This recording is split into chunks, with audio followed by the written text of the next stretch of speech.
Meu pai foi um homem muito importante na minha vida e muito importante para Catolé do Rocha. Meu pai foi um idealista, né? Eu gostaria de ter conhecido meu pai.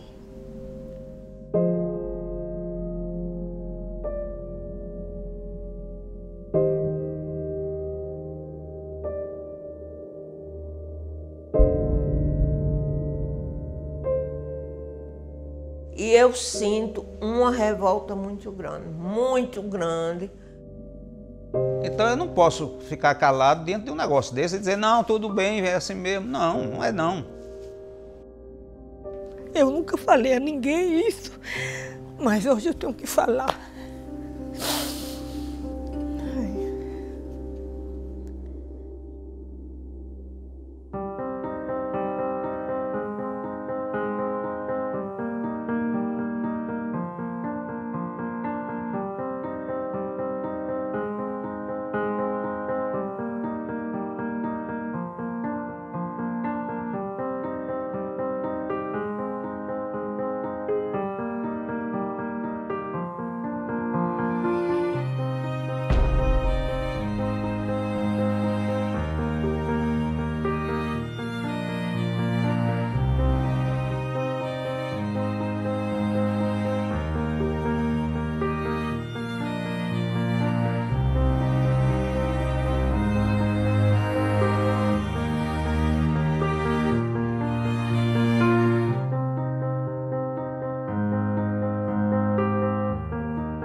Meu pai, Severino Cantidiano de Andrade, ele nasceu em 1910, em junho, numa fazenda que fica em Salgado de São Félix, hoje, que na época pertencia ao município de Mogeiro, que por sua vez era município de Itabaiana, por isso que a gente diz sempre que meu pai era de Itabaiana. Meu pai era filho natural, ele era filho de Cantidiano de Andrade, que era digamos, um pequeno fazendeiro, né? E ele foi criado na casa do próprio pai, porque a mãe dele era cunhada do pai dele, né?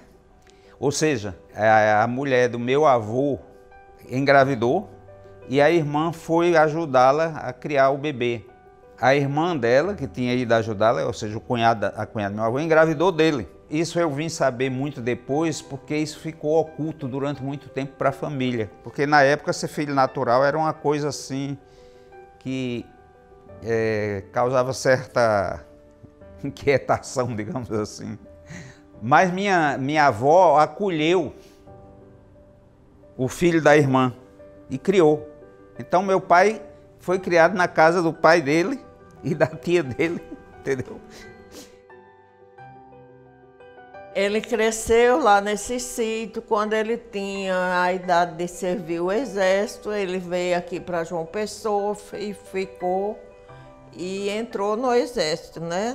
Na companhia do 15RI, que na época não era 15RI, era infantaria, não sei de que, em Cruz das Armas. Ele entrou como soldado raso e saiu como sargento. Essa época é uma época importante na vida do meu pai, que ele falava, isso eu me lembro, quando ele se referia ao exército, ele falava assim, com sentido de gratidão, porque ele tinha aprendido muita coisa no exército.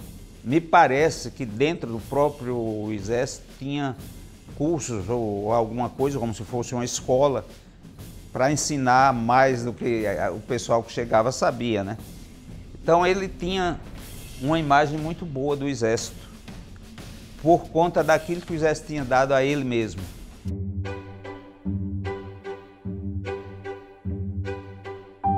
A minha avó materna tinha um hotel que ficava em frente ao 15RI, ao quartel. Por esse motivo, ela casou todas as filhas com militares. As minhas tias, por parte de mãe, são casadas com militares, porque eles faziam as refeições no hotel da minha avó. E minha mãe, então, terminou casando com meu pai.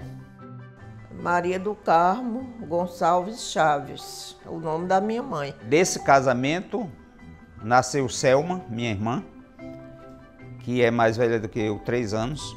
Meu pai deve ter casado em 36, mais ou menos. Depois ele deu baixa no exército e fez concurso para agente de estatística. Ele fez concurso público.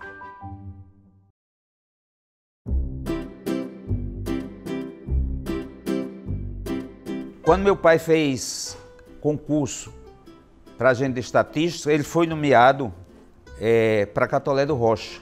Em 1939, ele foi nomeado por Rui Carneiro, que na época era interventor federal na Paraíba, era na época da ditadura de Getúlio Vargas.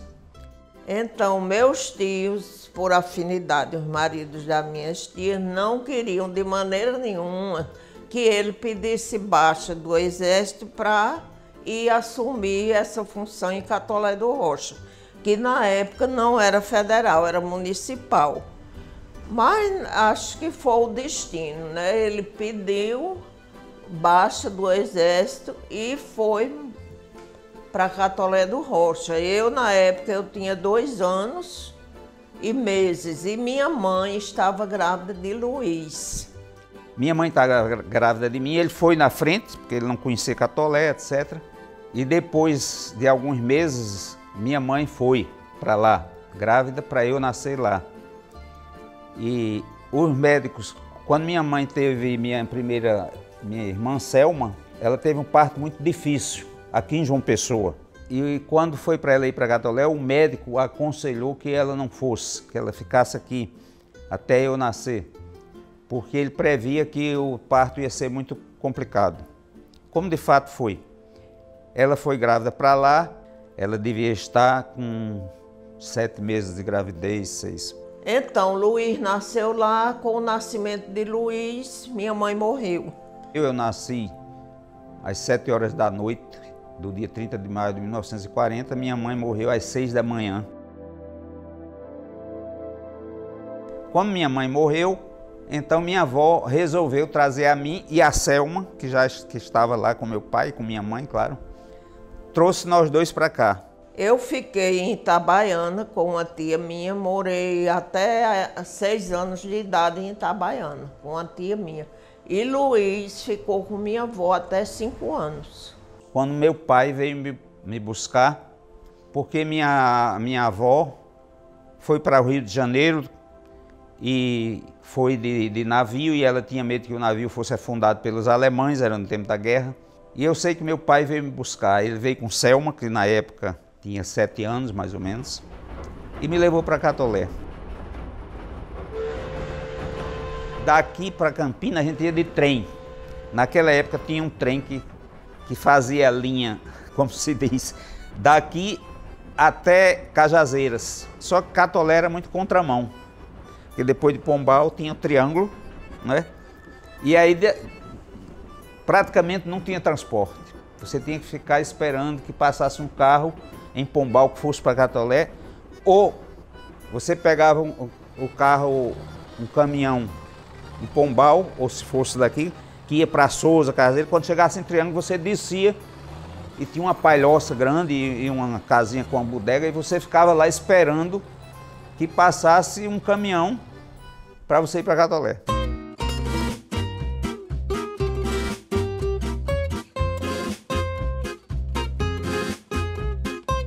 Minha mãe morreu, meu pai ficou viúvo. 1 ano e pouco depois, ele casou com madrinha, certo? Com Dona Eurides. Minha mãe era de uma família humilde, nasceu no sítio, era lá do Boqueirão, né? A gente chamava ela de Miss Boqueirão, que era, quando era jovem era uma mulher bonita e tal. E conta minha mãe que quando meu pai ficou viúvo, que voltava do enterro da falecida, E o povo do interior tinha, as moças sobretudo, tinha mania de ficar na janela de tarde. E ele passou e diz ela que ele já deu uma piscada para ela, né? Com 11 meses, 9, 11 meses, ele estava casado, 11 meses, acho, estava casado com Manhã. Eu sei que Manhã disse que quando a missa de 1 ano ela já assistiu casada com ele. Era. Selma já estava lá há mais tempo que eu, claro. E Selma chamava a madrinha de madrinha. E aí eu comecei a chamar de madrinha também. A minha avó, por parte de mãe, me chamou e disse, quando você chegar em Catolé do Rocha, você chame a mãe, a esposa do seu pai de mãe, ela vai ser a sua mãe. Quando eu cheguei lá, fui chamar de mãe. Aí madrinha disse, não, não me chame de mãe, me chame de madrinha.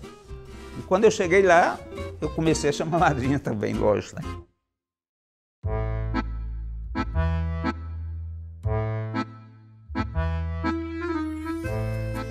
Daí a trajetória dele em Catolé do Rocha foi muito profícua para Catolé, né?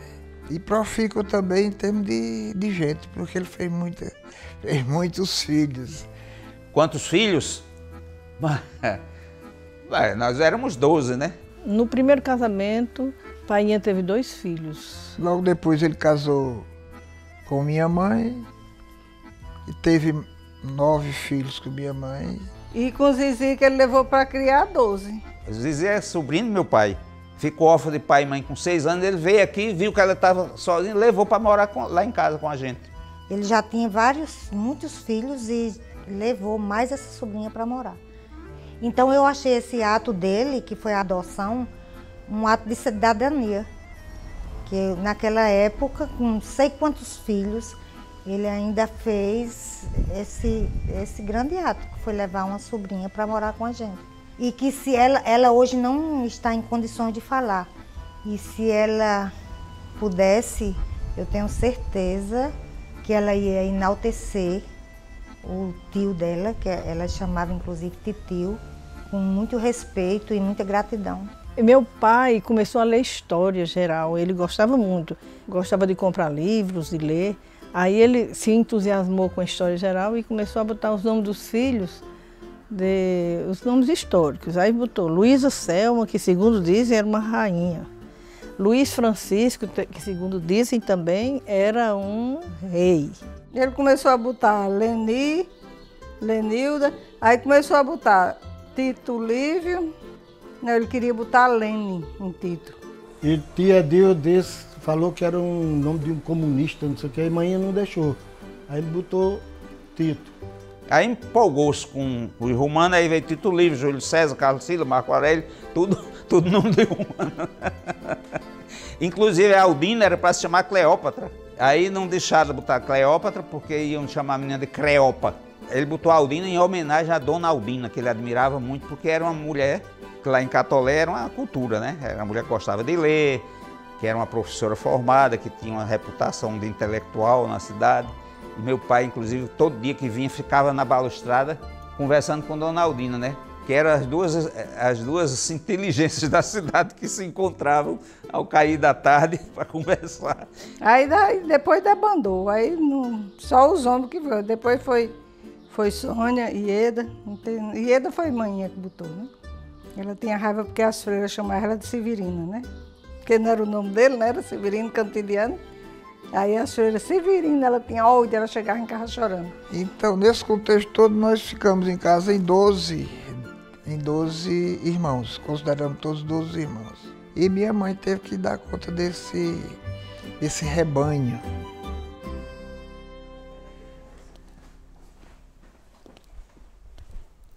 Bom, aqui, olha, aqui tem os nossos antepassados, como se diz. Esse aqui é meu pai, quando casou com minha mãe. Você vê que ele está como militar, né? Eu acho que ele aqui era cabo, devia ser, não sei. Ele aposentou-se, ele saiu do exército como sargento, certo? E essa aqui é minha mãe também. Aqui aparece só um pedaço de meu pai, o ombro.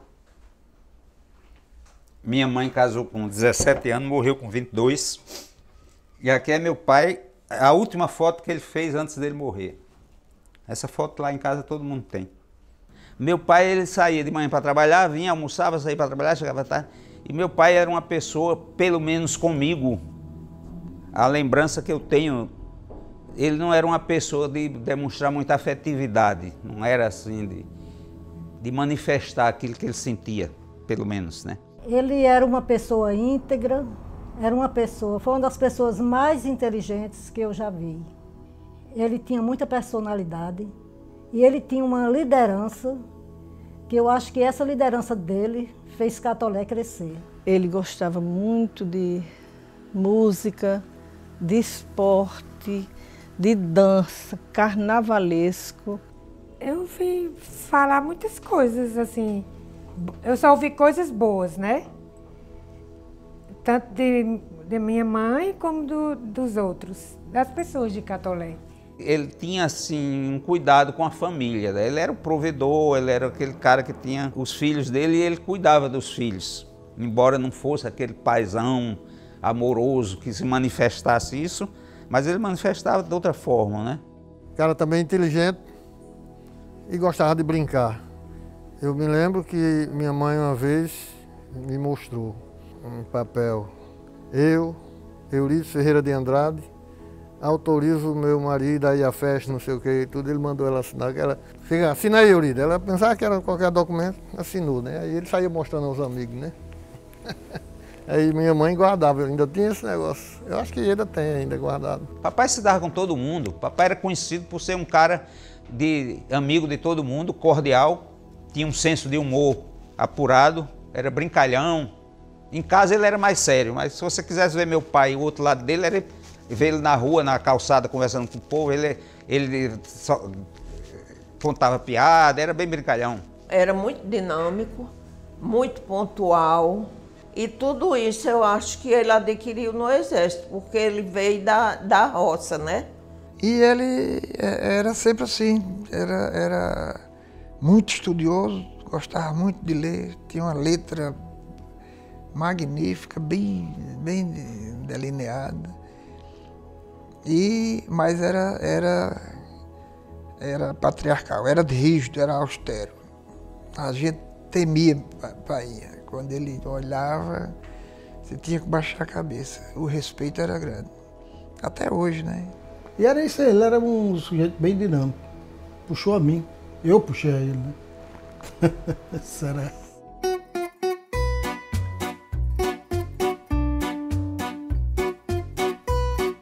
Estávamos eu e Lenilda brincando de uma cadeira para outra, uma cadeira bem longe da outra.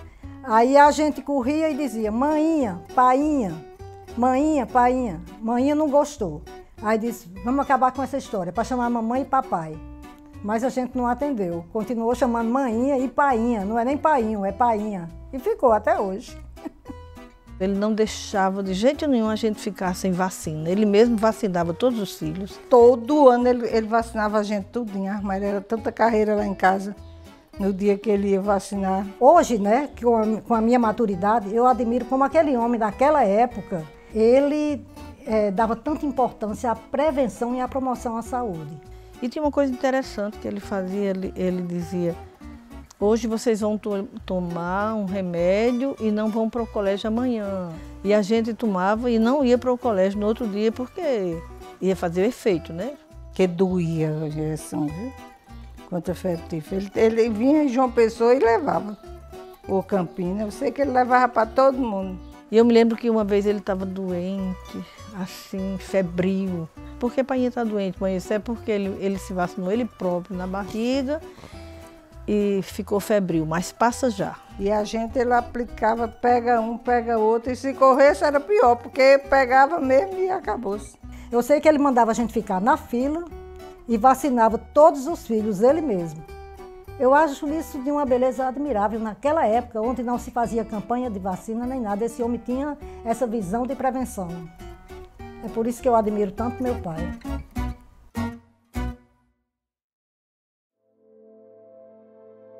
Devido aos acontecimentos, existe pouca informação sobre Cantidiana, é mais a família e algumas pessoas que o conheceram, que sabem mais a fundo as atividades dele e falar sobre a pessoa dele. Nas nossas pesquisas, tanto de forma oral, pelas pessoas que vivenciaram a época, como em alguns relatos em livros e tudo, a gente tem pouca informação sobre Cantidiano em si, né? E pela forma como tudo aconteceu, a gente tem uma dificuldade até de consultar, as pessoas têm dificuldade de falar, então nós não sabemos o suficiente. Eu considero que a gente ainda não sabe o suficiente sobre a história dele. A gente sabe sobre o legado, que eu considero um legado de Cantidiano.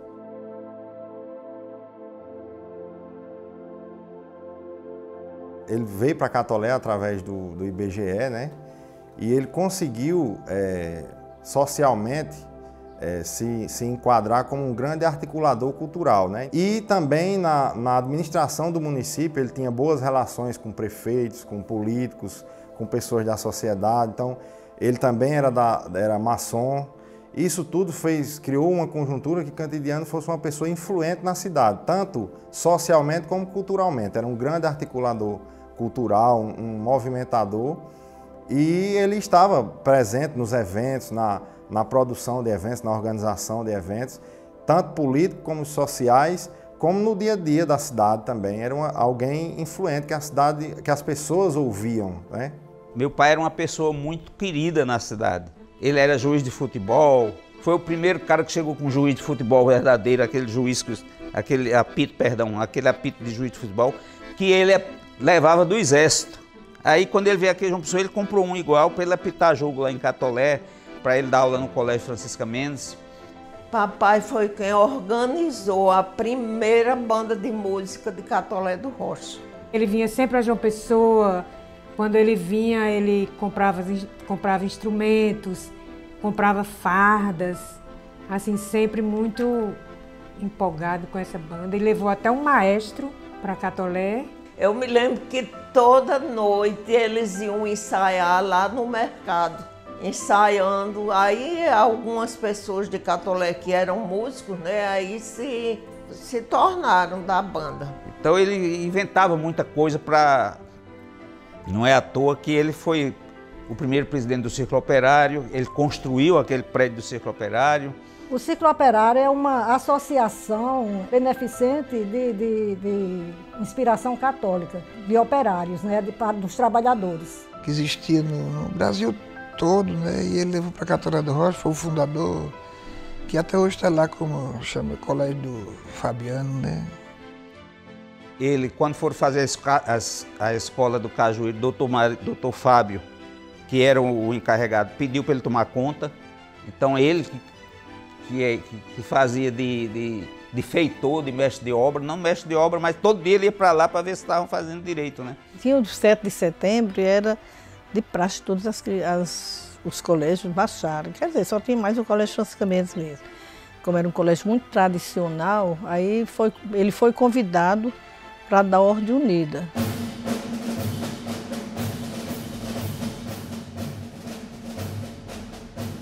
Ordem Unida é formar os pelotões e marchar. Como ele tinha servido o exército, ele sabia de todos o protocolo das marchas, né?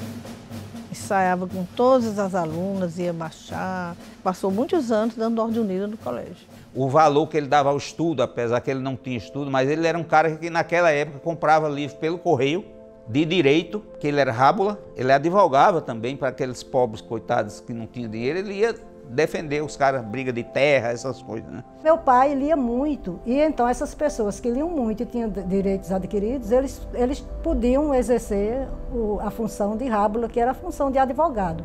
Eu me lembro que todo sábado chegavam pessoas bem pobres procurando doutor Canti.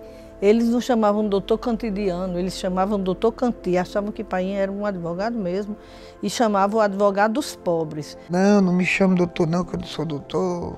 Mas ele era quem advogava na Defensoria Pública, que lá não tinha advogado. Pronto, olha.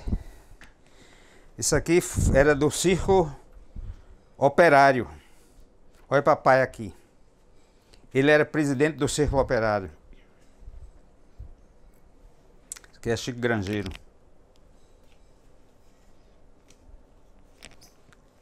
Aqui é uma foto. O São João, esse é papai. Ele que organizava esses negócios, sabe? Chamava os amigos e tal. Era engraçado, meu pai. O carnaval, ele era quem organizava, era considerado, ele rivalizava com outro cara que tinha lá, que morava numa fazenda, Chico Salvino, eram os dois maiores foliões da cidade. Dançava, era um pé de valsa. E eu acompanhava ele nas festas. Agora, madrinha nunca acompanhava ele por causa dos meninos, né? Quem acompanhava era eu. Gostava de festa, de dançar, agora não bebia muito não, era pouco. Ele gostava muito de carnaval, inclusive eu me lembro que ele comprava muita lança-perfume Rodouro, mas guardava. Em casa também não usava, não era só para jogar no povo. Tudo que tivesse carnaval, festa junina, São João, era ele. Tudo que ele estava em primeiro lugar, organizando. Teve um ano que ele disse, eu não vou brincar carnaval. Foram buscá-lo lá em casa, para ele sair pela rua dançando com os caras lá. Quando minha mãe falava no meu pai para mim, eu sentia até que eu tinha herdado muita coisa do meu pai. Por exemplo, da dança, ela dizia que ele era um pé de valsa. E eu adoro dançar. Então eu já achava que eu tinha herdado isso do meu pai. O primeiro clube de Catolé social, né? Ele estava na frente do negócio, né? Foi, aliás, por isso que ele morreu, né? Era uma pessoa assim que qualquer atividade que inventasse na cidade chamavam logo meu pai. Porque ele tinha uma liderança natural.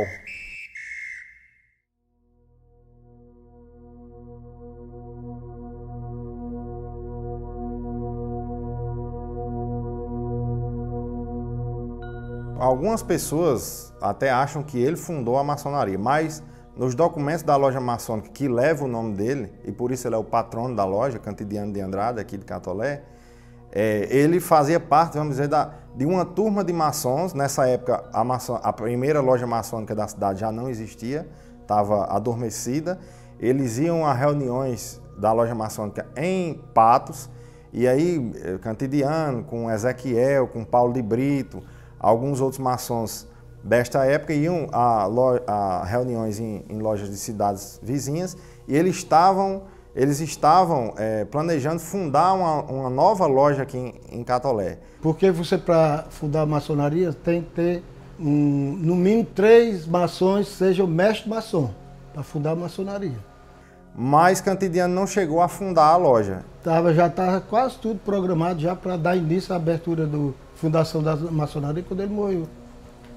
Ele já era, eu acho que era grau 17 quando ele morreu.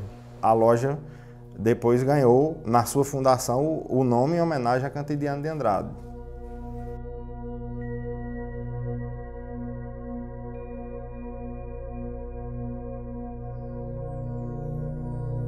Na época, dando um contexto histórico também, na época a igreja vinha combatendo alguns inimigos da igreja, vamos dizer assim. Eles elegeram os protestantes, que também chegaram em Catolé décadas antes, também teve uma perseguição ferrenha dos católicos com os protestantes. E na época de Cantidiano já não havia a primeira loja maçônica da cidade. Por serem maçons, Cantidiano e vários amigos, também havia na igreja católica essa perseguição aos maçons.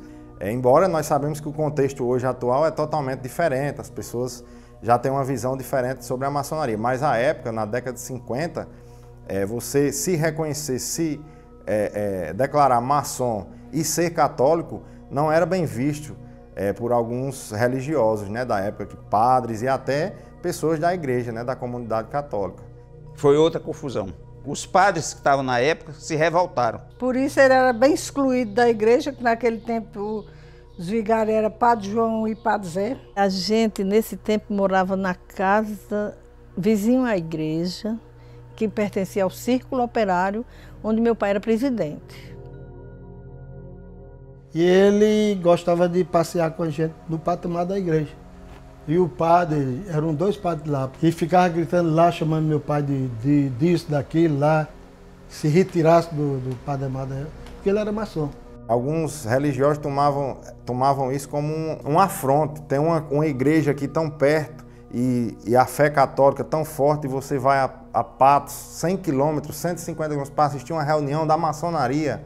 César era pequeno na época, os padres jogavam bomba no muro lá de casa. Isso é padre, é?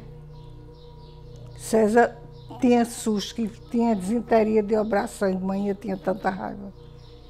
Mandava recado para eles nem ligavam. E haja bomba. Foi uma briga medonha que durou muito e terminou os padres tendo que sair da cidade, mas houve muita confusão por conta disso. O padre fazia sermão no domingo contra meu pai, quis botar minhas irmãs para fora do colégio. Eu estava no seminário, no Crato, escreveram para lá para me expulsar do seminário, porque meu pai era maçom e não sei o quê. E houveram casos também de alguns maçons aqui na época terem que se retirar de missas, porque piadas, ou até o padre convidar eles a se retirarem de missas, só por eles pertencerem à maçonaria. Cantidiano era uma dessas pessoas, com certeza também houve essa perseguição em relação à opção dele de seguir na maçonaria. E eles batalharam para que as freiras tirassem a gente de lá. Eu me lembro que eu era bem pequena, era vizinha à igreja, aí no sermão da igreja, o padre dizia: filhos de maçom não devem estudar no Colégio Francisca Mendes, porque o maçom é um herege. Aí eu perguntava: mãe, o que é herege? Aí ele dizia: é uma coisinha boba qualquer, mas não dizia a realidade, e a gente ficava imaginando o que será herege, o que será herege. Mas eu lamento não ter em mãos uma carta que tia Dil mostrou, que Irmã Justícia, que era uma das nossas professoras, freiras da Alemanha, fez uma carta dizendo: jamais os filhos de Cantidiano sairão do Francisca Mendes por ele ser maçom.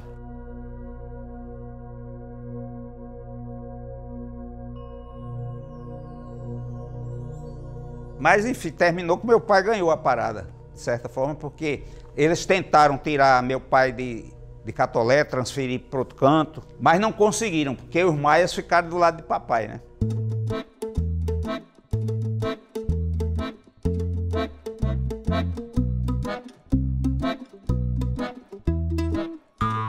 Cantidiano tinha boa relação social e política, então alguns políticos o tinham muita estima. Um deles era o prefeito, o coronel, durante muitos anos aqui da nossa cidade, José Sérgio, que o tinha como um braço direito naquela época, né? Era uma pessoa de muita estima pela família de José Sérgio e pelo próprio prefeito, era um jovem prefeito na época, né? Naquele tempo, Catolé era uma coisa perdida no meio do mundo.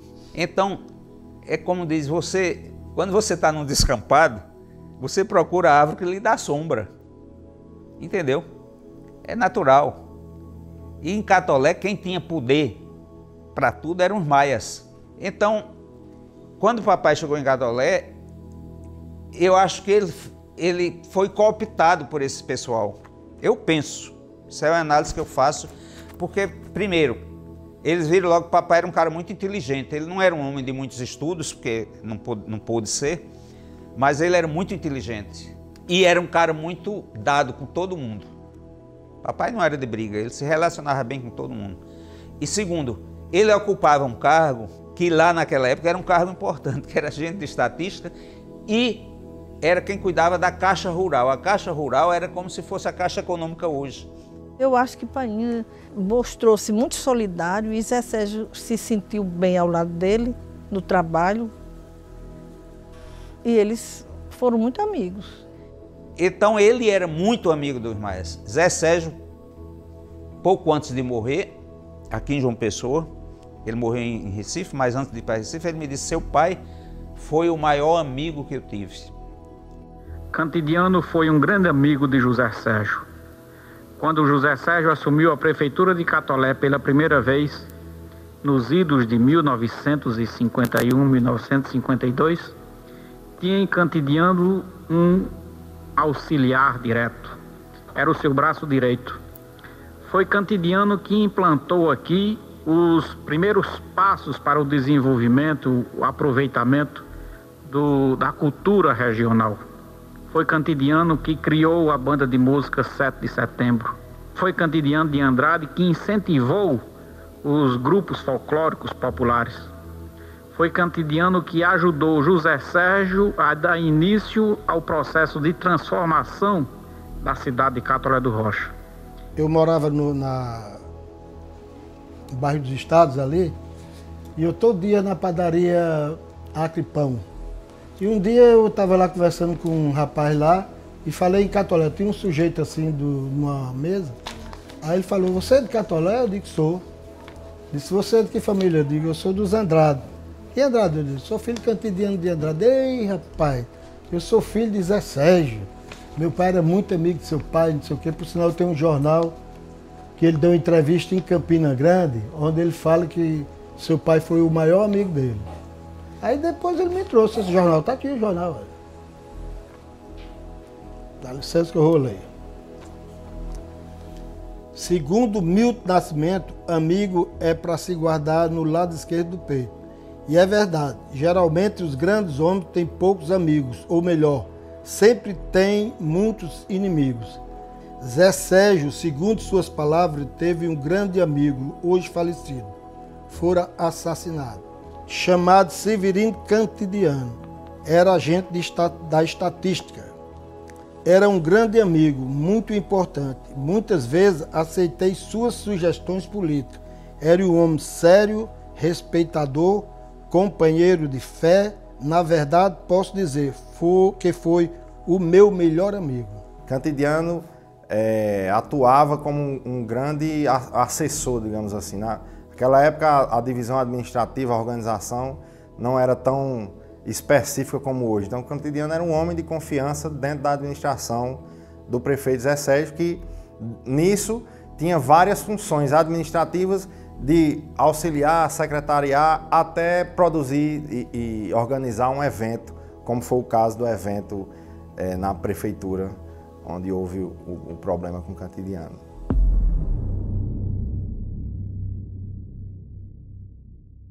Estou procurando meu pai. Olha meu pai aqui. Aqui atrás. Isso foi a inauguração de alguma coisa em Catolé, não sei o quê. Eu tenho a impressão que é a inauguração do Círculo Operário, viu? Do prédio que o papai fez. Tenho impressão, não tenho certeza não. Eu me lembro que eu estava no 4º ano ginasial. Que ele esteve aqui em João Pessoa a trabalho e foi me visitar no seminário e foi lá e entrou o Pio XII e ficou numa saleta de espera e não tinha ninguém para recebê-lo e para me chamar. Passou um colega meu que vinha de algum lugar e meu pai falou com ele e se deu a conhecer. Disse que era meu pai que queria falar comigo e aí esse rapaz, esse colega meu, em vez de ter ido me chamar, infelizmente disse, olha, o senhor espere que o porteiro vai chegar e vai lhe encaminhar para falar com seu filho, com Luiz, né? Só que eu imagino que o porteiro demorou e papai foi embora. E eu não soube disso. Eu vim saber depois, entendeu? Eu vim saber depois, porque é muito curioso, porque eu devo ter sabido que ele tinha vindo aqui. Aí eu disse, papai veio aqui, não veio me visitar. Anos depois, muitos anos depois, eu já casado, já tendo voltado da Europa, eu encontrei esse amigo meu, ex-colega meu de seminário na praia, andando no calçadão. Aí ele encontrou-se comigo, Luiz, fez aquela festa, disse, rapaz, ainda me lembro de seu pai. E aí me contou essa história que eu não sabia que era ele que tinha visto meu pai. E aí ele contou o que eu acabei de contar. Aí eu me lembro que eu disse, mas rapaz, se você tivesse me dito, era só ter me dito, seu pai está lá fora ali esperando, eu tinha ido. Mas ele confiou no porteiro, o porteiro não apareceu, eu não vi mais meu pai, né? Teria sido a última vez.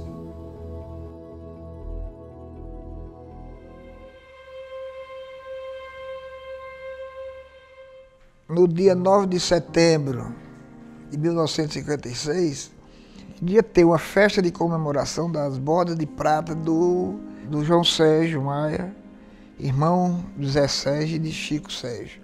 E houve lá na fazenda de João Sérgio, no Valparaíso, que fica bem próximo de Catolé, um jantar. Após o jantar ia ter o baile na quadra da prefeitura. Selma já ia à festa, que tinha 19 anos.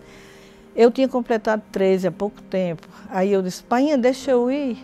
Aí ele disse assim, vai porque não vai ficar na festa. Eu só vou arrumar e volto, aí você volta comigo.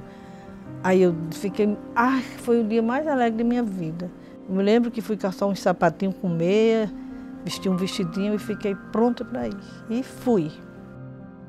Eu estudava aqui em João Pessoa, no seminário diocesano, se chamava, que era ali no Pio XII e no conjunto São Francisco. Eu estava em aula quando alguém chegou na porta e fez assim, me chamando. E eu saí e alguém disse, o reitor quer falar com você. Ele estava com um telegrama na mão, que ele não me mostrou, mas eu vi o telegrama. Ele disse, olha, eu vou mandar você a Catolé do Rocha. Aí eu fiquei assim, eu não sabia muito porquê. Eu imaginei, isso eu me lembro, que era alguma coisa de meu pai brigando lá com os padres, né? Que era a briga que vinha rolando há muito tempo, né? E não se resolvia. E eu me lembro que eu pedi para ir. Ele disse que eu não ia para o jantar, mas que de 8 horas eu me arrumasse e fosse para a quadra, que ele estava lá na quadra, para o baile. E eu fiquei um pouco como uma peteca, eu não sabia muito o que era que estava acontecendo, né? Eu sei que de repente chegou um carro preto, que se chamava um carro de praça, que tinha sido arrumado por um outro padre lá do seminário, que era amigo desse cara que tinha esse carro. E esse carro chegou e disse, olha, você vai ir num carro de praça. Aí a gente ia sabendo que ia voltar. Mas para mim era a maior alegria, só entrar num clube de noite, não era pra... Eu sei que eu não ia dançar, nem ia, mas só entrar num clube de noite para mim era uma realização. Primeira festa com 13 anos, meu Deus, de noite, que nem saía de casa. À medida que o tempo ia passando, é como se eu fosse intuindo que alguma coisa de boa não tinha acontecido. Aí na hora que papai saiu, eu corri lá para o fundo do quintal e me subi numa lenha e fiquei assim em cima do muro e ele ficou dando adeus assim, até se encobrir. Ele ia na caminhonete de Zé Sérgio. Não me lembro se era Zé Sérgio que ia dirigindo. Chegamos em Campina, ele parou para botar gasolina. E aí eu fiquei no carro, mas ouvi uma conversa. Fora, alguém perguntou, esse carro vai para onde? Ele vai para Catolé do Rocha. Aí alguém disse, houve um tiroteio lá essa noite. Aí eu já fiquei de orelha em pé, né? Aí foi quando a gente chegou, já ia para lá do colégio. Me lembro bem, quando passou Zeno Ficina passou e disse, não vão não, para onde é que vão? Já houve tiroteio lá embaixo. Aí Selma, tiroteio? Selma era muito assim. Eu vou. Quando eu cheguei em frente do Francisca Mendes, vinha um rapaz conhecido meu que trabalhava na Sambra, Carlinhos, o nome dele. Ele parou na bicicleta e disse assim, vocês vão para onde? Aí eu disse, vamos para a quadra, para o baile na quadra. Aí ele disse, não vá não, que houve tiroteio. Aí eu disse, houve um tiroteio? Aí ele disse, se me disseram que seu pai foi baleado. Aí Selma, não acredito, Selma saiu correndo e eu não sei se eu voltei com o Zizi. Eu acho que eu tive um choque, porque até hoje eu não me lembro como é que eu só vi meu pai já em casa, eu não sei. Quando eu cheguei em frente à casa de Zé Sérgio, vinha um senhor, me lembro, ele bem magrinho, de mangas compridas, um senhor do sítio, com uma trouxinha na cabeça, acho que era alguma compra, né? Aí eu perguntei, meu senhor, o que foi que houve lá embaixo? Aí ele disse, Menina, houve um tiroteio lá embaixo e mataram um tal de Cantidiano. Quando eu cheguei em Pombal, ele parou para botar gasolina de novo. Era 6 horas da noite. Aí, de novo, perguntaram, esse carro tá indo para Catolé. Aí o motorista disse, eu estou levando o filho do homem que morreu. Isso eu ouvia, eu dentro do carro. Ele disse, não, mas já houve o sepultamento agora de tarde. Aí eu concluí, deve ser meu pai, né?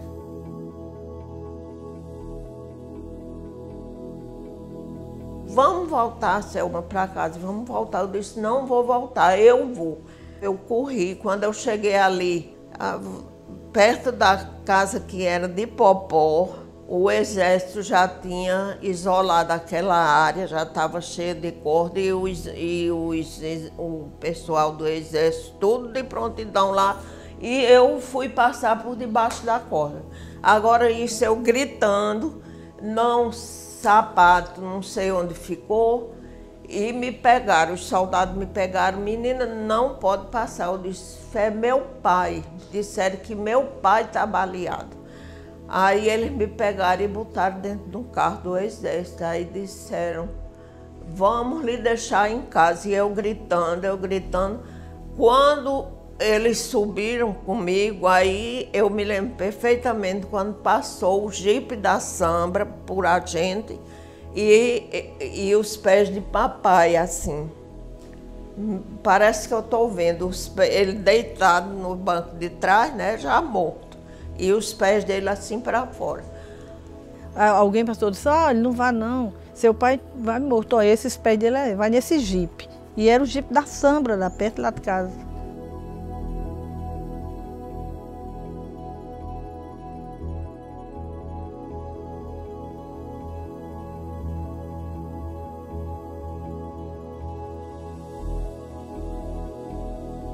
Quando eu cheguei em Catolé, ali, aquela entrada ali ao redor da casa da gente, da casa de Quequé atualmente, estava cercado de o exército. O exército mandou o carro parar para poder passar, e eu me lembro que eu tive que descer do carro e fui andando. Aí eu já sabia que meu pai tinha morrido, né?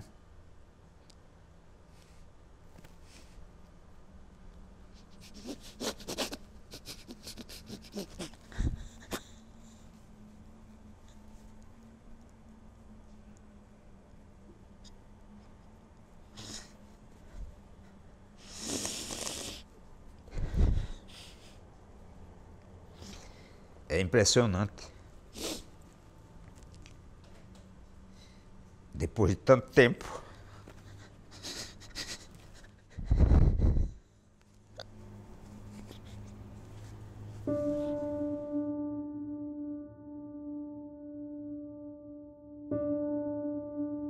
Quando Cantidiano vem para Catolé e se estabelece aqui, já havia, muito antes, desde 1920, da década de 20 aproximadamente, havia começado uma rixa entre a família Suassuna e a família Maia, que são famílias irmãs.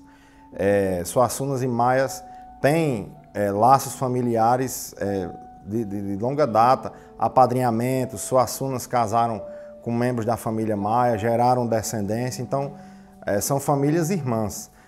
Desde a chegada dos Suassuna a Catolé do Rocha que as famílias vêm mantendo relações. Na década de 20, o motivo usado para essa animosidade começar na família, que eram até então famílias amigas, irmãs, foi um namoro de um membro da família Maia com uma moça da família Suassuna. Mas, na verdade, segundo as pesquisas que a gente vem há algum tempo fazendo, o namoro foi apenas um estopim para que começasse essa rixa das famílias. Na verdade, as famílias tinham muito patrimônio, muitos coronéis pertencentes às famílias. E com o poder, com o dinheiro, as riquezas que eles tinham, naturalmente eles queriam se destacar socialmente, politicamente, queriam manter o seu poder político e social, enfim, e isso começou a criar uma rixa entre as famílias, principalmente pela política, né? Na década de 20 começou essas animosidades e durou praticamente até os anos 2000. em momentos de maior efervescência, em momentos mais brandos. E aí, Cantidiano chega a Catolé na década de 50, no meio de tudo isso, né? Já havia essas animosidades e ele, querendo ou sem querer, toma um partido, porque ele vira o braço direito de José Sérgio Maia e vira, então, um fiel escudeiro da família Maia. Em alguns relatos que a gente estudou, Cantidiano é tido, e injustamente, como um capanga dos Maia, que nunca foi capanga de família Maia, mas de tão próximo a relação que ele tinha com essa família. Havia um clube social em Catolé, clube social que a gente chama para organizar festa, baile, essas coisas, né? Que foi criado por papai, Lavozinho e mais outras pessoas. A finalidade desse clube era promover festas, fazer carnaval e fazia muitos bailes ali na UBAD. O juiz de Catolé do Rocha, na época, era João Sérgio Maia, irmão de Chico Sérgio, de Zé Sérgio, e organizaram um baile atrás da prefeitura, a céu aberto. Tinha uma espécie de quadra cimentada e tinha uma balastradazinha atrás, certo? E eles iam fazer a festa lá. E era uma festa de convidados, ia só os convidados. E meu pai estava em casa e Zé Sérgio, nessa época, era o prefeito, telefonou para ele pedindo para ajudar o Lavozinho, naquele se chamava Lavozinho Maia. Ele e a Miel da sorveteria, que ia tomar conta das bebidas. Lavoisier, nessa época, era médico, tinha 28 anos, era obstetra, mas no interior era médico generalista, né? Fazia tudo no interior. Papai nem ia para essa festa, veja, vó, porque Sônia estava doente. Eu estava com febre, eu apresentava febre e não sei se garganta, alguma coisa assim. E ele se opunha a ir à festa exatamente por eu me encontrar doente. Aí Zé Sérgio ligou para a painha. E quem atende o telefone sou eu. Aí ele, chame seu pai. Brejeiro, nós precisamos de você aqui para ajudar isso. Zé Sérgio, eu não posso ir, o padre, eu chamei, não sei como é que ele chamava, que minha filha está doente, está com 40 graus de febre, isso aqui. Meu amigo, não falte não, vai, você vai e volta, não fica lá todo dia, a noite toda não, só vai ajeitar. Aí ele, tá certo, aí disse amanhã, Eurídice, eu vou, mas eu volto. Só que essa festa era um negócio meio híbrido, porque ao mesmo tempo era uma festa privada, feita num ambiente público, que era a prefeitura, e ao mesmo tempo patrocinada pelo clube. Chico Suassuna tinha sido sócio desses clubes. Aí, quando ele estava lá nos preparativos, antes de começar a festa, foi quando chegou o Francisco Suassuna, que chamava Chiquinho Suassuna, um rapaz novo, tinha 18, 19 anos. E queria entrar na festa, e que queria também que Janduí Suassuna, que estava com ele, queria que entrasse também. E Chico Suassuna disse, Lavozinho, a gente chamava Lavozinho, né? Eu vou entrar na festa, eu vou vir para a festa. Aí Lavô teria dito, não, você não entra nessa festa, porque essa festa é uma festa privada, para comemorar o aniversário de João Sérgio. Ele disse, não, eu entro porque isso aqui é público. E entra, não entra, dizem que Chico Suassuna fez assim no peito de Lavozinho. Lavozinho era magrinho, bem magrinho. Quando ele empurrou o Lavozinho, Lavozinho caiu. Quando caiu, já foi tirando o revólver e apontando. O primeiro tiro foi de Lavozinho. Catolé do Rocha, todo mundo naquele tempo andava armado. Não tinha lei do desarmamento, tinha lei do armamento. Chico Suassuna estava em pé, Lavozinho no chão. Lavozinho puxa o revólver para atirar em Chico. Chico tira o revólver e começa a atirar em Lavozinho. Deu os 6 tiros do revólver nele.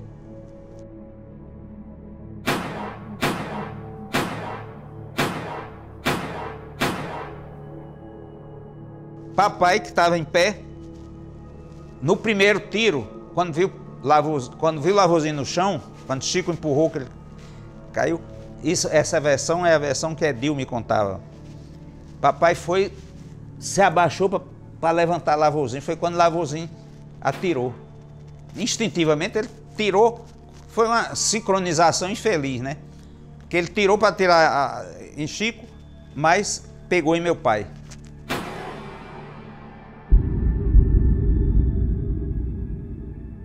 E pela posição que ele conta, é factível que seja. Porque a bala que matou meu pai pegou logo abaixo do nó da gravata, atravessou diagonalmente e veio ficar aqui no cinturão. Quer dizer, ele atravessou no sentido, na diagonal, né? Típico da posição que meu pai estava. Se você fizer uma balística usando a geometria, você vê, se o cara está aqui, se eu estou inclinado para levantá-lo, o tiro que sai daqui vai pegar aqui em mim, eu estou inclinado, vai sair aqui. Mas se ele disse que saiu um pouco sangue assim, botou a mão no peito, ele disse para o pai de Laíre, que também fazia parte da diretoria, que foi Pedro de Freitas que contou. Amiga, eu estou morto. Só disse isso, botou assim a mão na parede, como queria se levantar. Aí ficou aquela marca na parede, ensanguentada, uma mão ensanguentada.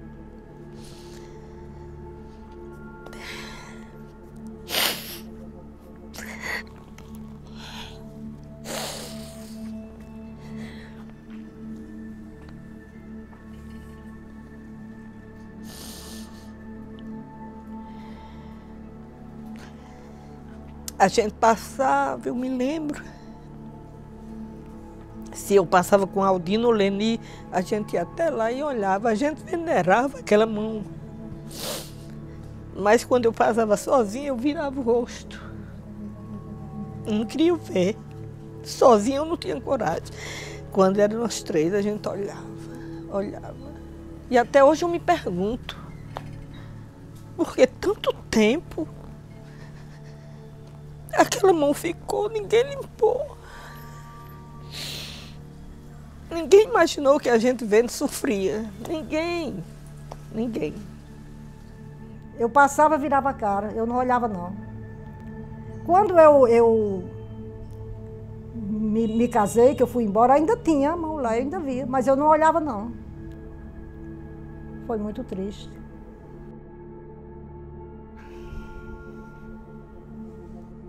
Peraí, só um pouquinho. Fica à vontade.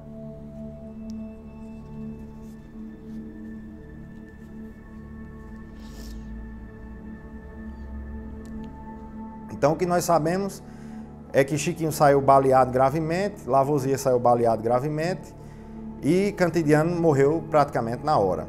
Meu pai morreu de um balaço só. Lavoisier recebeu 6 balaços. Chico Suassuna parece que recebeu 2 ou 3. Bateu no pulmão.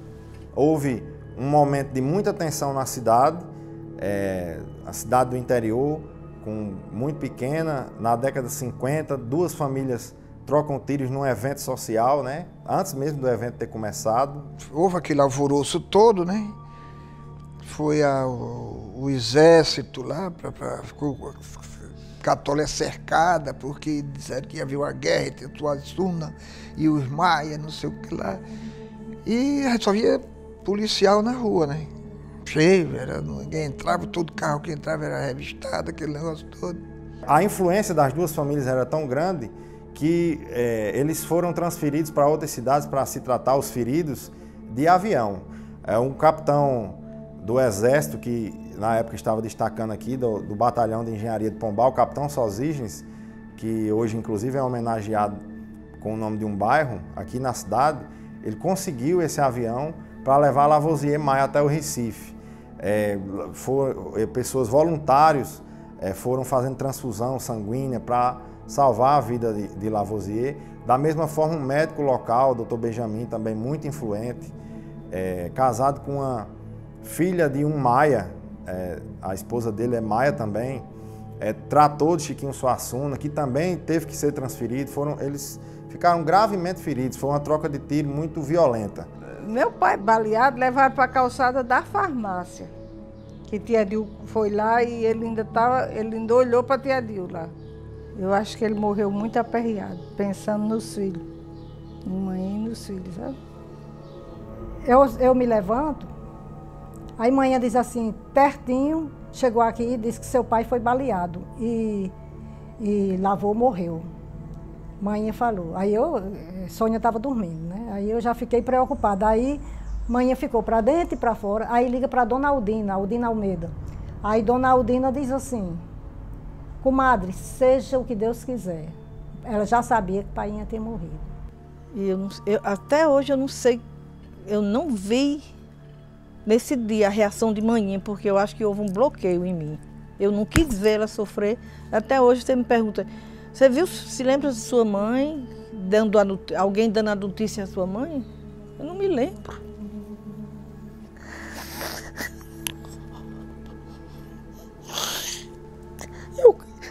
Eu queria me lembrar.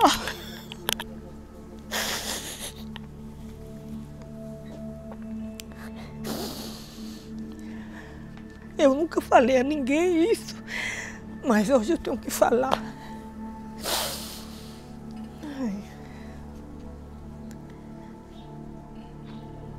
Aí ficou aquele negócio, tá isso, não sei o quê, Cantiano morreu, não sei o quê. Aí depois chegou um jipe lá em casa, seu Sindra, eu acho que era Chico Preto que vinha dirigindo, com meu pai morto. Eu me lembro que ele disse, Eurides, tenha calma, não sei o quê, mas Cantidiano tá morto. Um negócio assim, aí tiraram. Eu me lembro do sangue.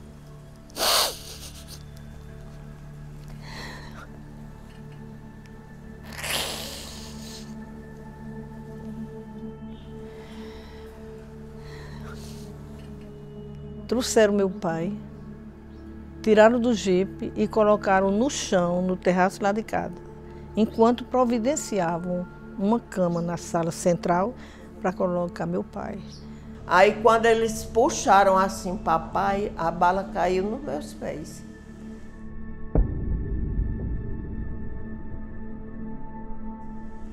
Aí eu só fui me abaixar, peguei a bala, fiquei chorando com a mão fechada. Aí já foi chegando gente, aí chegou a Arione Maia. Acho que a Arione já devia estar por ali, que ele viu quando eu peguei a bala. Aí ele chegou junto de mim, disse, pegou bem aqui, na minha mão, apertou. Aí disse, me dê a bala, menina. E eu chorando e com a mão apertada, olhando para ele, até que enfim eu abri a mão e a bala caiu na mão de Arione. E até hoje que essa bala nunca apareceu. Era a cama de Selma, trouxeram, botaram na sala. Colocaram ele na cama e uma bacia embaixo, porque ainda estava pingando sangue. Passava pelo colchão e pingava. Pingava, pingava.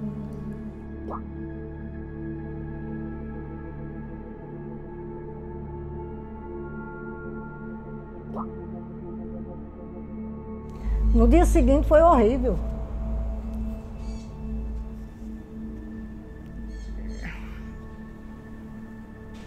Não estou conseguindo falar. Espera aí um pouquinho.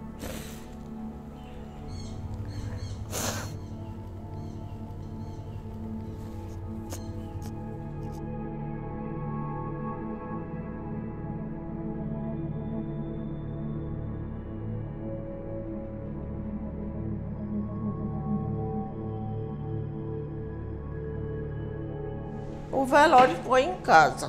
Quando foi já de manhã é que chegou o caixão, porque naquela época em Catolé se encomendava o caixão a Lauro Nunes.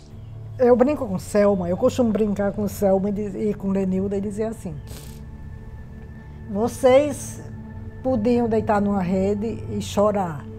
Eu tinha que ficar com a menina nos braços o tempo todo, porque ela só me queria. Sônia tinha 1 ano e não queria ninguém. Aí, manhã deitada, né? E eu ficava bem com Sônia o dia todo no braço.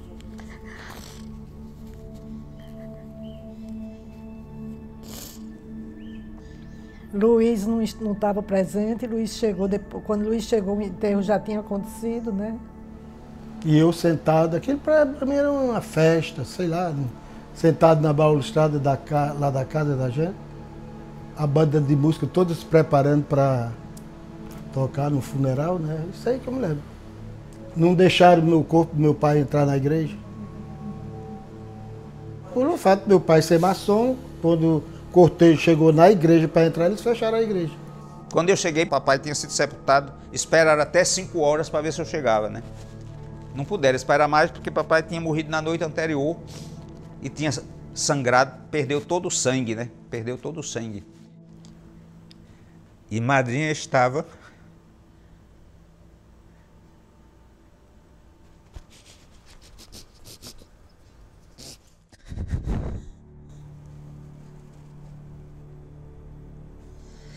deitada numa rede, no último quarto. E eu me lembro que quando eu cheguei, me levaram para o quarto. Ela levantou-se, ela estava grávida de Ieda. E ela disse: Luiz, mataram o homem da casa. Como a morte de Cantidiano envolve essas duas famílias, dependendo do interlocutor da notícia, a versão muda. Os maias e os suassunas sempre se retroalimentaram de várias histórias que aconteceram, onde uma família representa o bem e a outra o mal. Dependendo de quem você ouve a versão, o bem pode ser uma e o mal pode ser a outra, enfim. Esse é o lado que eu não sei nem como qualificar. O lado sujo da história. Porque que meu pai morreu num acidente, isso eu não tenho dúvida. Mas o negócio que criaram duas versões. A versão verdadeira, eu acho que foi escondida. E inventaram uma versão fantasiosa ou fantasiada, que foi a que foi alimentada. Alguns dizem que um membro da família Suassuna, no caso Chiquinho Suassuna, foi até o local onde ia haver o evento, por trás da prefeitura, e provocou a briga. Outros dizem que provocaram ele para que isso acontecesse. Mas o que nós sabemos de fato e é verdade é que Cantidiano de Andrade não tinha nada a ver com isso. Ele estava fazendo o trabalho dele, a função dele, ele nunca provocou ninguém, era uma pessoa pacífica, a família é pacífica, sempre foi, até hoje é. Começou um acusando o outro, cada um querendo se defender, não tinha testemunha, né? Como sempre não tem. Muita teoria da conspiração, tem quem matou, quem não matou, quem foi culpado, quem não foi culpado. Então tinha várias versões. Uma versão era que Chico Suassuna tinha atirado no meu pai. Outra versão era que João Luiz Suassuna e outro Suassuna, que eu não me lembro quem era, estava do lado de fora, esperando que começasse a confusão para atirar, e que a bala que pegou o papai teria sido de Janduí Suassuna. E para nós, eu digo para a família, ficou que tinha sido os Suassunas. Isso rodou de tal forma que criou uma animosidade nossa contra os Suassunas. De onde veio a bala, quem matou o Cantidiano, isso aí são informações que a gente não consegue ter. Existem versões, como eu disse, dependendo de quem você pergunta, alguém da época, né, que a gente possa ter consultado, algum livro, ninguém sabe informar porque não houve inquérito policial, as investigações nem começaram e já foram concluídas, não houve conclusão do crime, não houve perícia do corpo de Cantidiano. Não houve investigação nenhuma, não, eu acho. Eu me lembro que, como no Catolé não andava lá, ninguém sabia nada, advogado, era tudo coberto, o juiz lá naquela época era Dr. Guimarães, né?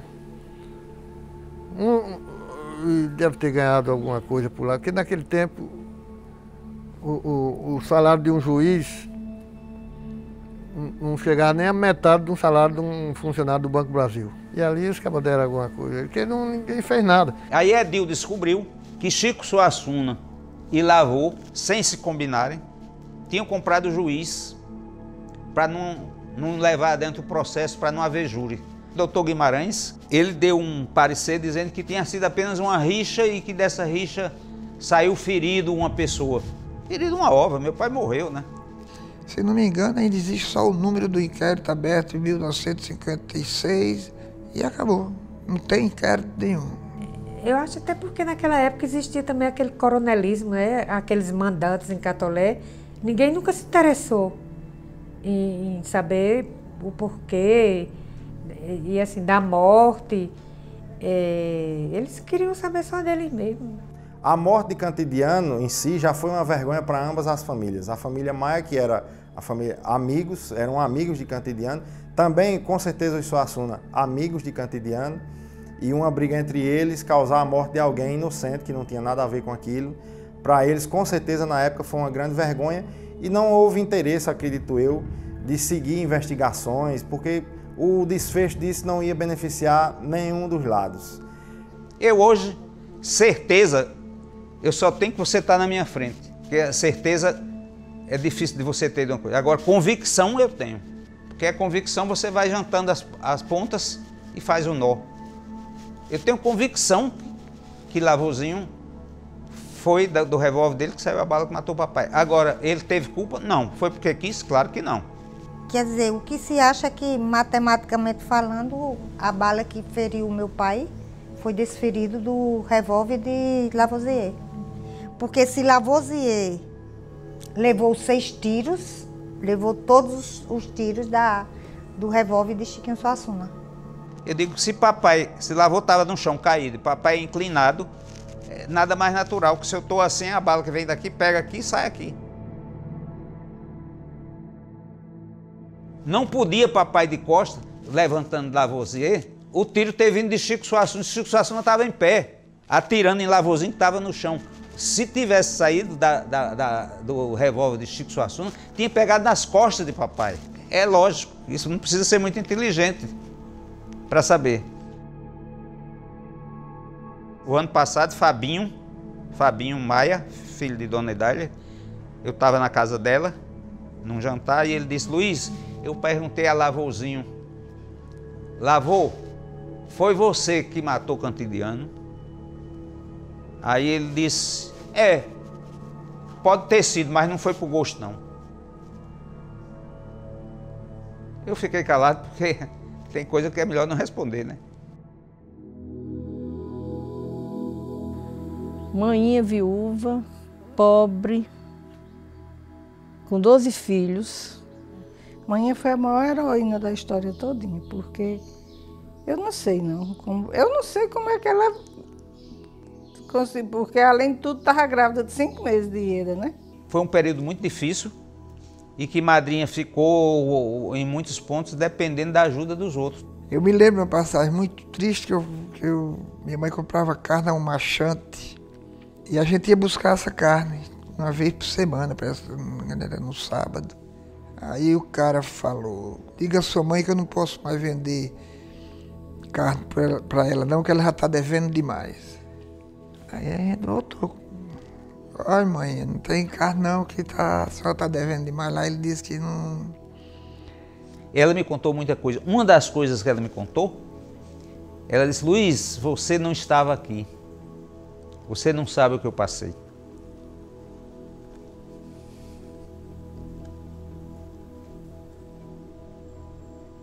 Eu passei fome. Aí eu disse: o quê, madrinha? Ela disse: eu passei fome. Você não sabe o que é você levantar de manhã com a casa cheia de meninos e você ser um tostão para comprar um pão. Eu não sabia de manhã o que é que os meus meninos iam comer no almoço. Eu entendi que ela se privava para dar o pouco que tinha aos filhos, né? Comer o que a gente comia, o quê? Preá, piaba, manga verde. Era ali, isso aí, bicho. Fome. Zé, a pessoa, você toda noite tomar sopa de feijão com pimentão. Não tinha geladeira, era o feijão que sobrava do almoço. Minha mãe pegava um pão, sentava tudo em uma mesa grande que tinha lá em casa, pegava um pão daquele, partia em 4 partes, era 1/4 do pão para cada um. E ver minha mãe naquele sofrimento, enquanto a vida continua, né? Minha mãe sofrendo.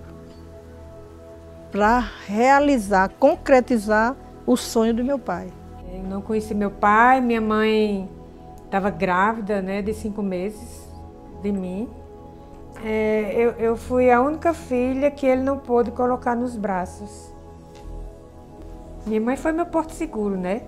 Minha mãe, foi pai, foi amiga, foi tudo. Assim, como eu não tive meu pai, então ela foi tudo isso para mim.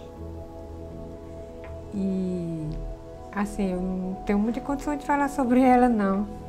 Porque é uma ligação muito forte, que até hoje, assim, quando eu falo, eu ainda me emociono muito.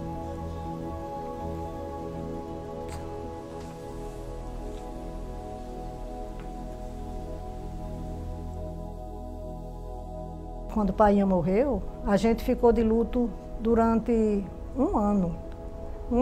Manhã ficou 7 anos. A cidade muito quente. A gente ia de vestido de mangas compridas para o colégio, né? Manhã passou 1 ano sem abrir as janelas. E lá em casa se passou 8 anos sem botar as cadeiras no terraço, que ela não queria. Era a frente da casa fechada. Toda de preto. Eu tinha 8 anos e ia para o colégio toda de preto. E os meninos de calça preta e blusa branca. Eu acho que mãe, para conseguir chegar e educar os filhos, ela teve uma grande ajuda da filha dela, Lenilda.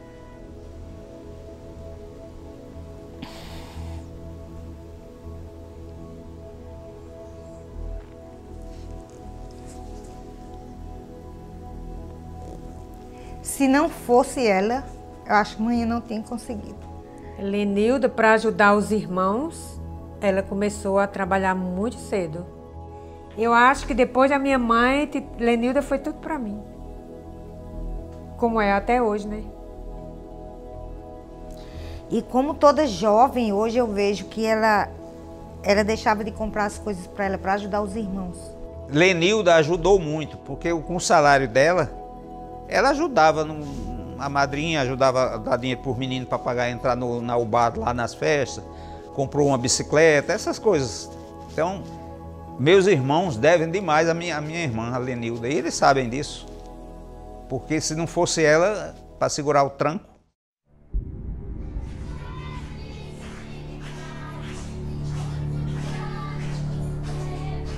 Minha mãe contava que quando eu fiz 1 ano, o meu pai ofereceu um almoço. Ele fez um grande almoço lá em casa, que inclusive tem a foto aqui com os convidados. Aqui aparece inclusive Lavoisier. Foi exatamente 1 mês antes do meu pai morrer. Depois da morte de Cantidiano, enfim, é incontestável que a cidade ficou abalada, os amigos de Cantidiano também, e dentre eles José Sérgio, um jovem prefeito da época que se tornou um grande político, que era amigo de Cantidiano, e nós não sabemos assim se por vergonha de não poder ter ajudado o amigo, ou da morte de Cantidiano ter sido nas dependências da prefeitura, a serviço até de José Sérgio, isso causou nele talvez um sentimento de vergonha, enfim, o que nós sabemos, relatos das pessoas e da própria família, é que não houve mais uma aproximação de José Sérgio com a família de Cantidiano de Andrade, com a viúva e os filhos. Zé Sérgio, que era amicíssimo de papai, que jogou cadeira lá, quando chegou que o papai estava morto, ele chegou chutando cadeira e tudo. Nunca foi lá em casa visitar a madrinha, nunca. E alguns anos depois, com a chegada de um dos maiores rivais de José Sérgio politicamente na cidade, Frei Marcelino, distanciou mais José Sérgio da família de Cantidiano, né? Vamos dizer assim que Frei Marcelino apadrinhou a família de Cantidiano de Andrade, a viúva, deu bolsa escolar aos filhos, então contribuiu para o estudo, e isso afastou bastante José Sérgio, e acabou que com o tempo houve um afastamento, até foram tratados como rivais politicamente. A morte de Cantidiano impactou historicamente Catolé no sentido de que ela foi usada para vilanizar um dos lados. Ambos os lados saíram vilanizados, mas os Suassuna sempre mais vilanizados. E eles perderam politicamente com a morte de Cantidiano. Em 68, quando eu estava aqui, Chico Suassuna me viu em Catolé, nas quermesses lá na frente da igreja, e foi falar com o Frei Marcelino, que queria ter uma conversa comigo para certamente me dizer que não tinha sido ele. Aí ele disse: Frei Marcelino, eu juro que não fui eu, a bala que matou o Cantidiano não saiu do meu revólver, não sei o que. Aí Frei Marcelino disse: não, deixa isso para lá, isso já passou, o Luiz veio aqui de férias, não vamos ressuscitar essa história não. Frei Marcelino, anos depois, me contou isso. Por outro lado, a morte de Cantidiano afetou diretamente a política do Rio Grande do Norte, porque Lavoisier, um dos baleados e um dos envolvidos, se estabeleceu depois no Rio Grande do Norte, nunca mais volta para Catolé, e lá ele se torna governador do estado, senador da República, enfim. Então teve todo esse desfecho que impactou politicamente, historicamente. Nós não sabemos, por exemplo, se, do contrário, se os Suassunas não começariam a dominar politicamente nossa região. Mas devido a isso, criou-se um estereótipo de vilania em relação à família Suassuna.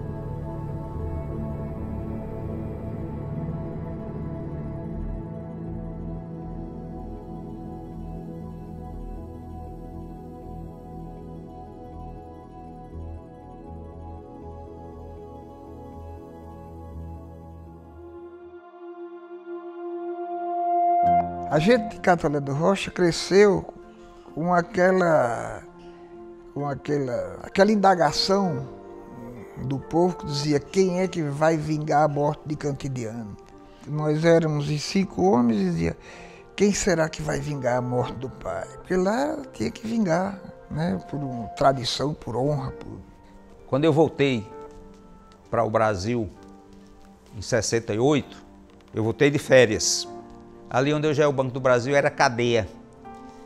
O delegado do Catolé em 1968 era Cabo Zé Raimundo. Ele me viu, me chamou ali na frente da cadeia, na época era cadeia ainda. Disse: você é o filho de Cantidiano? O padre, que ser padre, eu sou. Aí ele disse: vem cá, meu filho. Me pegou pelo braço, me levou de lado da cadeia. Ele disse: você veio fazer o serviço? Aí eu fiquei assim: que serviço? Ele disse: não se faça de besta não. Aí eu fiquei assim e ele disse: se quiser fazer, conte comigo. Pode fazer que eu não vou fazer nada. Desse jeito. E era o delegado, viu? Você faz e vai embora. Acabou. Aí eu fiquei assim, disse: não, eu vim ver meus irmãos. Aí ele fez, balançou a cabeça como quem diz, caba frouxa. Quem vai vingar a morte do pai? Mas minha mãe nunca teve esse espírito de mãe dizia: olha, meu filho, vocês esqueçam briga, esqueçam vinganças, estudem. Que ela não desejaria vingança de jeito nenhum. Ela formou os filhos para serem bons cidadãos e cada um viver a sua vida sem esse desejo de vingança. Era o mais assim, revoltado de tudinho, era César. E o Vino na cabeça dele, botando coisa na cabeça dele, direto ali. Qualquer coisinha, quando brigava na rua: vá vingar a morte do seu pai, acaba mole, não sei o que, era desse jeito, né? Quando discutia, brigando. Eu tenho quase certeza que a vida de César teria sido diferente. Eu ainda hoje digo que César foi quem mais pagou pela morte do meu pai. O caçula, que era Júlio César, que por sinal não está mais entre a gente fisicamente.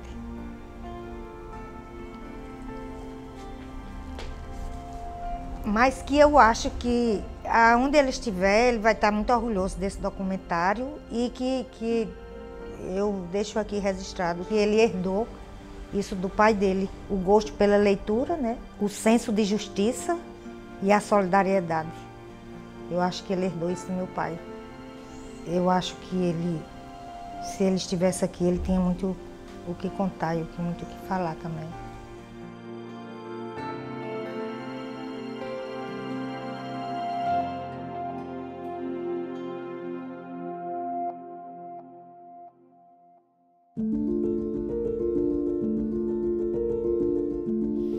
Então meus irmãos foram se espalhando e começaram a estudar, vieram estudar aqui em João Pessoa. Para todo mundo, cada um estudar e um ia chamando o outro, ajudando um outro até que ia se formando. Eu morava ali perto do Hospital Samaritano, numa casa, eu e Maritone. Chegaram os 3 irmãos, um atrás do outro. Eles vinham lá do centro a pé para almoçar lá em casa porque não tinha dinheiro para pagar o almoço. Chegou o César, chegou o carro chegou. Disse, o que é que você veio fazer aqui? Eu vinha primeiro, aí daí a pouco chegou o Tito. De repente, os 3 para almoçar, porque não tinha dinheiro, né? Não tinha dinheiro. E a gente foi saindo, estudando e lutando, passando necessidade, mas fomos vencendo. E fomos vencendo e com garra, com muita garra.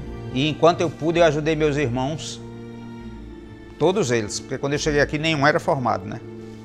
Mas eu, dentro das minhas possibilidades, ajudei todos não só incentivei oralmente, mas quando pude ajudar até materialmente, eu ajudei para que todos se formassem, todos estudassem. E foi assim que a gente venceu, uns ajudando aos outros. E assim, todo mundo foi estudando, todo mundo foi se espalhando e Lenilda a gente ficou só com uma irmã em Catolé, que é o nosso vínculo hoje com Catolé, é essa irmã que mora lá, que é Lenilda.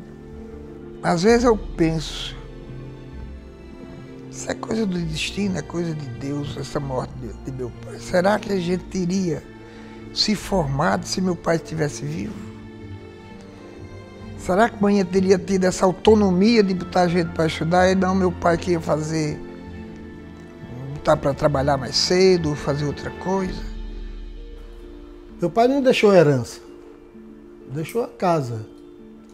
Uma casa, simplesmente a casa. Que essa casa, em reconhecimento a Lenilda, a gente doou essa casa para a Lenilda, entendeu?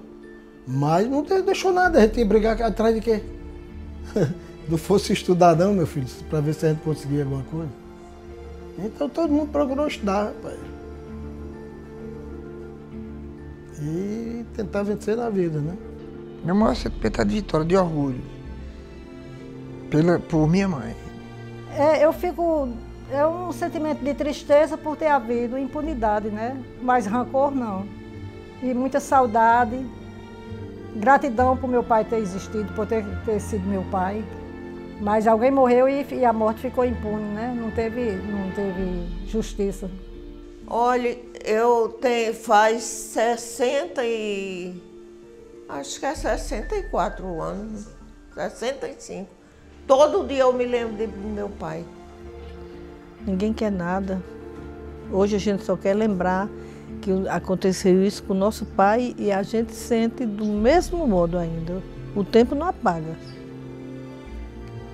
O tempo faz a gente superar, mas apagar, jamais. Eu acho que Deus tomou conta, sabe? E eu acho que o importante era que a gente superasse, que a gente vencesse na vida. Mãe queria isso. E eu acho que ela conseguiu. Ela conseguiu que todos os filhos dela alcançassem o objetivo na vida, sabe? Que era ser gente do bem e ser feliz. Então, o meu sentimento que fica hoje é de orgulho de ter vencido na vida, apesar de ter perdido o pai precocemente. Eu acho que foi uma fatalidade que, como diz o Matuto, não é o mal que não traga um bem.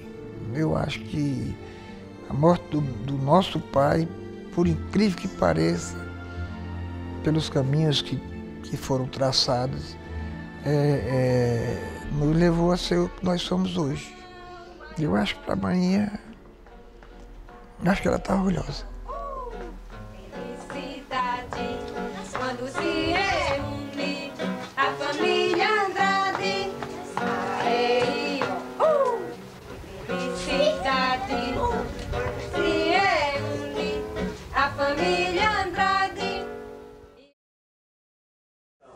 Parabéns pra você, nessa data querida, muita felicidade.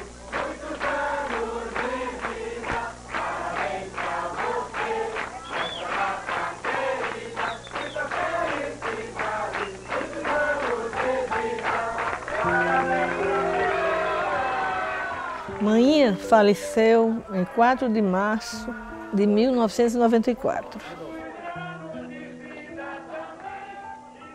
Ela sentiu uma dor e foi para o hospital.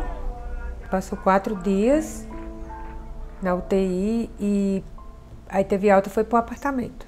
Eu estava no Paraná, quando eu soube que a mãe teve esse infarto e tudo, aí eu liguei para cá, aí a gente resolveu vir. Passou 15 dias internada, eu acho que foram os piores dias da minha vida. Me lembro que doutor Ricardo chegou na porta e disse, olha, Selma, não é para conversar, ela tem que ficar calada, tudo bem. Quando o Ricardo saiu, ela fez assim e mandou eu botar a cadeira perto da cama. Eu botei, aí ela disse, olha, uma coisa que eu sempre quis lhe dizer e nunca tive coragem. Eu me arrependo muito de não ter deixado você e Luiz me chamar de mãe. Mas não tenha mágoa, porque na época eu era muito nova. Madrinha devia ter na época, eu acho que uns 20 anos. Ela casou-se com meu pai, tinha 19 anos, né? Aí eu disse, não, eu não tenho mágoa nenhuma. Eu gostaria de ter lhe chamado de mãe, até porque o meu sentimento por ela era de filha. Não existia diferença. Aí a gente foi visitá-la à tarde, ela dizendo que estava muito bem e tal. Ia ter alta no outro dia. Estava de alta, ia sair de 7 horas da manhã. Quando a gente estava aqui dormindo, recebemos que ela tinha de madrugada, recebemos um telefonema que ela tinha tido uma parada cardíaca. Então foi um sofrimento muito grande. Todos esses dias que ela estava em coma, a gente ficava no hospital, direto, em frente ao hospital. A gente levava café, bolacha e tudo, mas ninguém saía da frente do hospital.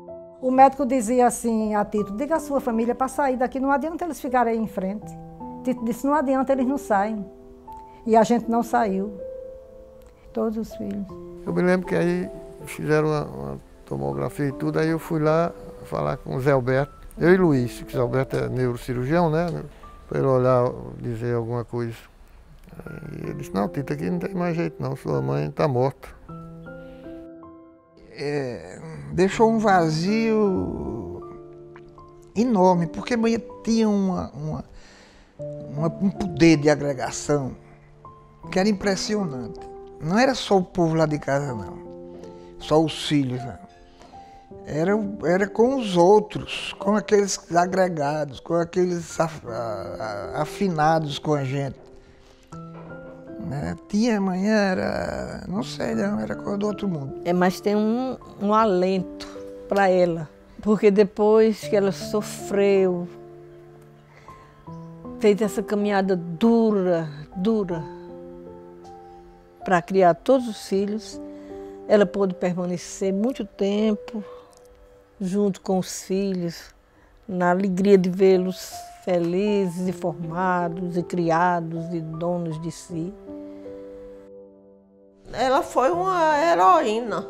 Na época de hoje, eu acho que não conseguia fazer o que ela fez.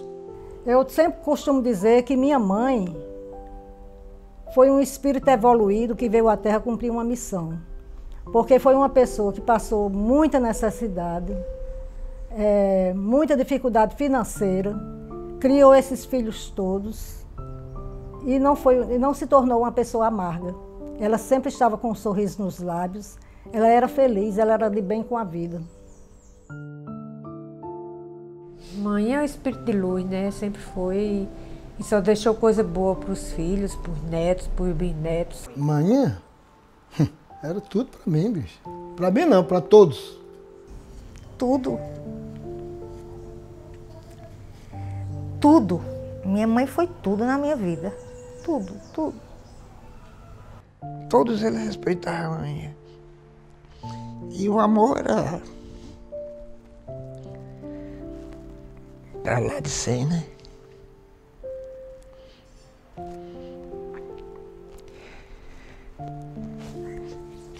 Essa deixa saudade.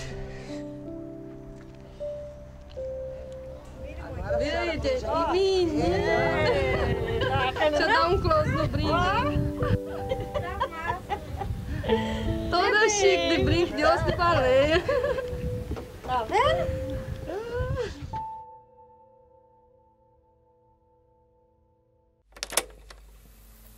Zé Otávio, trabalhando com o povo. Já se comenta na cidade a construção de mais uma praça para abrigar grandes eventos.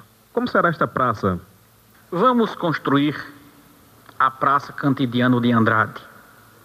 E eu aproveito para fazer uma homenagem toda especial a Cantidiano de Andrade. Cantidiano, os mais jovens não o conheceram. Alguns não sabem nem quem foi. Mas é preciso que se diga da grandeza e da importância que teve esse homem para a vida do nosso município. Em 1998, 40 anos depois da morte de Cantidiano, é inaugurada a Praça Cantidiano de Andrade, popularmente conhecida como Praça do Povo, que simboliza o legado de Cantidiano como um grande articulador cultural, alguém que era envolvido com festas e com a cultura popular. Aí Zezito me mandou um convite para eu ir, foi quando eu fiz aquele discurso lá. Todos os filhos foram convidados, Luiz foi convidado para discursar, veio o governador Zé Maranhão, foi lançada a placa. Filhos e agregados aos filhos vestiram a camisa com a imagem de meu pai. José Otávio Maia, que é filho de José Sérgio, inaugura a Praça Cantidiano de Andrade, meio que selando, assim, fechando um ciclo das famílias e da história, deixando um legado. É uma praça enorme, onde há os maiores eventos da cidade. Hoje é a Praça Cantidiano de Andrade, chamada de Praça do Povo. Então eu quero, neste momento, trazer e levar aos seus familiares a nossa homenagem. Em nome do povo de Catolé do Rocha, a nossa gratidão pelo trabalho que Cantidiano fez em prol do nosso município. E a praça que pretendemos e que vamos construir leva o seu nome. É uma praça que tem como objetivo a realização de eventos populares, de carnaval, de São João, de todas as festas populares, de todas as concentrações populares do nosso povo e da nossa gente. E como eu tinha dito, no encerramento do nosso carnaval deste ano, vamos realizar um carnaval que supere o realizado este ano de 97. E realizar este carnaval para superar tem que ser na nova praça, na Praça Cantidiano de Andrade, que o povo já apelidou de Praça do Povo. A praça será do povo.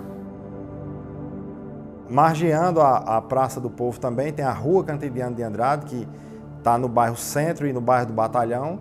Então são muitas as homenagens, além da loja maçônica, a Praça do Povo. É um legado, vamos dizer, para a lembrança de Cantidiano sempre está viva na nossa cidade, na nossa cultura, principalmente devido aos locais.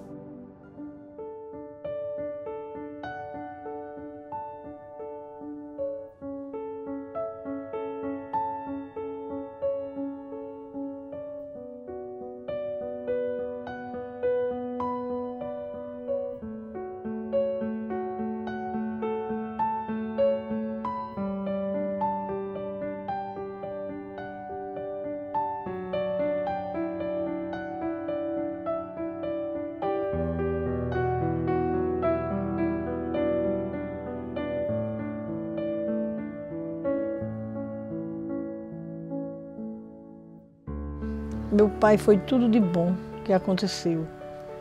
Foi íntegro, honesto, digno. Pena que não viveu mais tempo ao nosso lado. Meu pai foi um delícia. Olha, você vê o que ele fez. Na cidade pequena, naquela época, Catolé do Rocha, ele revolucionou Catolé. Meu pai foi um homem muito importante na minha vida e muito importante para Catolé do Rocha. Meu pai foi um grande homem, apesar de não o ter conhecido, né? Mas eu só vi coisas boas do meu pai a vida inteira. Meu pai, para a época dele, foi uma pessoa muito evoluída. Um cara que eu achei que deu conta do recado lá em Catolé. Meu pai, é difícil dizer, hein, bicho? Ah, é difícil, hein? Eu não tenho... Não sei não como qualificar meu pai, não. Bota lá em cima, bicho. Eu não sei, sinceramente, se for... Não sei. Não sei. Eu acho que se o meu pai não tivesse morrido tão cedo, ele tinha sido um grande homem e ele tinha feito coisas assim, benfeitorias grandes em Catolé. O início foi com meu pai, que às vezes o povo não se lembra. Mas o início de outra visão do Catolé do Rocha foi meu pai que começou.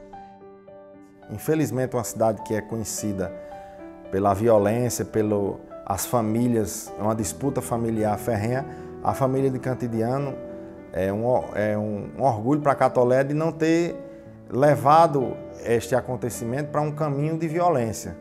Pelo contrário, Cantidiano, os filhos de Cantidiano herdaram dele essa vontade de festejar.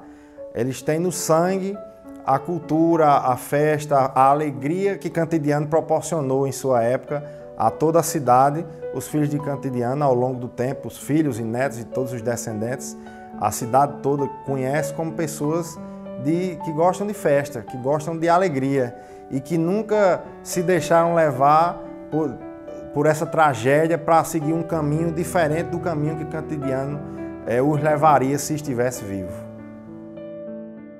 Eu amo meu pai, muito, muito. Então, essa pessoa disse, e esse menino? Aí ele disse, é meu filho. E botou a mão.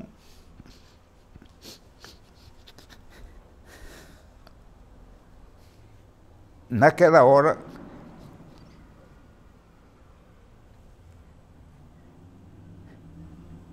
eu acho que eu devo ter sentido o que é um amor do pai, né? Deixa o sol nascer, quem sabe um novo amanhecer me traga, enfim, respostas que me façam entender, por fim, que o que passou, passou, o que passou em mim, o que passou por mim. A vida pôde subornar a dor com algumas alegrias, e o tempo pôde amarelar também minhas fotografias, mas a saudade é dor e ainda dói em mim. Com meu descanso, Pai, se minha memória conta a história desse seu amor, se o meu silêncio mal consegue calar minha dor, se quando acordei assustado tu não estavas lá. Com meu descanso, Pai, se minha mãe me entrega um amor que não recebe mais, se meus irmãos estendem as mãos para o que a vida não traz, se eu ainda durmo sem saber, se tu descansa em paz, deixo anoitecer. Quem sabe no escuro a dor não doa assim. Quem sabe com mais tempo ao tempo até chegar meu fim. O que passou, passou. O que passou em mim. E o que passou por mim deixou tantas, tantas mágoas em meu coração, que me ensinou a conviver com a resignação e me deixou uma dor que ainda dói em mim. meu descanso, Pai. Se minha memória conta a história desse seu amor, se o meu silêncio mal consegue calar minha dor, se quando acordei assustado tu não estavas lá. Com meu descanso, Pai, se minha mãe me entrega um amor que não recebe mais, se meus irmãos estendem as mãos para o que a vida não traz, se eu ainda durmo sem saber, se tu descansa em paz, se eu ainda durmo sem saber.